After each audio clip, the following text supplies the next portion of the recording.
વિધાનસભામાં રાષ્ટ્રપતિનું સંબોધન 1970 થી ગુજરાત સાથે સંબંધ છે। મોરારજી દેસાઈ સાથે કામ કરવાનો તેઓને મોકો મળ્યો હતો। વડાપ્રધાન નરેન્દ્ર મોદી સાથે પણ કામ કર્યું। રાષ્ટ્રપતિએ કહ્યું કે વિશેષ સત્રમાં આવી ખૂબ આનંદની લાગણી વ્યાપી છે। બાપુની ધરતી પર આવવાના અનેક અવસર પ્રાપ્ત થયા છે। સ્વતંત્ર ભારતની કલ્પના કરનાર લોકોમાં ગુજરાતી મહત્વના છે। રાષ્ટ્રપતિએ કહ્યું કે વિશેષ સત્રમાં આજે આવીને ખૂબ આનંદ થયો છે। બાપુની ધરતી પર આવવાના અનેક અવસર પ્રાપ્ત થયા છે।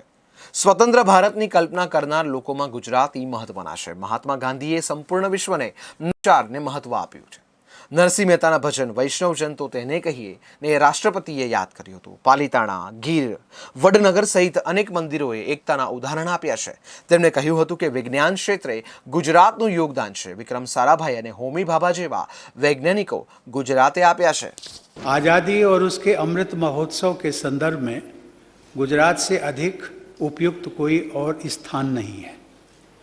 स्वतंत्र भारत की कल्पना करने वाले लोगों में गुजरात क्षेत्र के निवासी अग्रणी थे।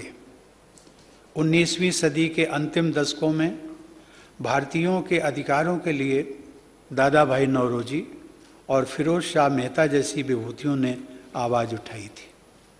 उस संघर्ष को गुजरात के लोगों द्वारा निरंतर मजबूत बनाया गया और अंततः वो लड़ाई महात्मा गांधी जैसे युग प्रवर्तक के मार्गदर्शन में भारत की स्वतंत्रता के रूप में फलीभूत हुई।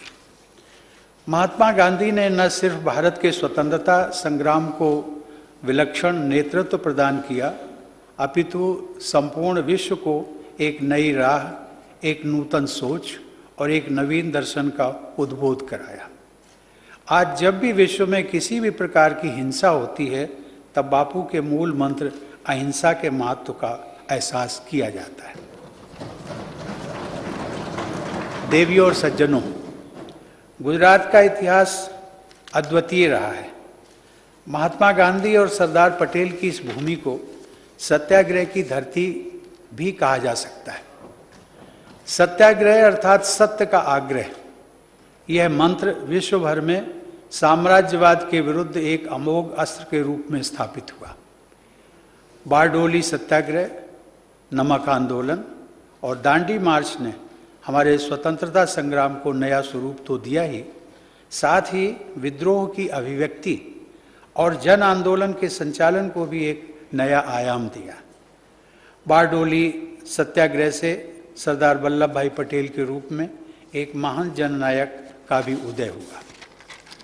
देवी और सज्जनों, लौह पुरुष सरदार पटेल ने आज़ाद भारत को उसका एकीकृत स्वरूप प्रदान किया और प्रशासन की आधारशिला को मजबूत बनाया। नर्मदा नदी के तट पर स्थित 182 मीटर ऊंची सरदार पटेल की प्रतिमा, जिसे हम सब लोग स्टैच्यू ऑफ यूनिटी कहते हैं, विश्व की सबसे ऊंची प्रतिमा है।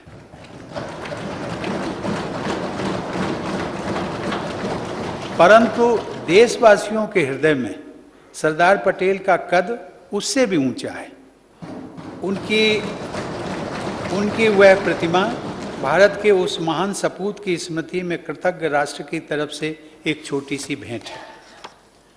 राजनीति के साथ साथ सांस्कृतिक, सामाजिक एवं आर्थिक क्षेत्रों में भी गुजरात ने अहम भूमिका निभाई है।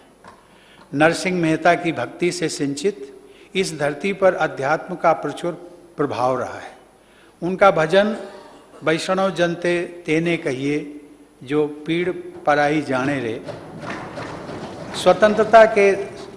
भारत के स्वतंत्रता संग्राम का भी गीत बन गया था।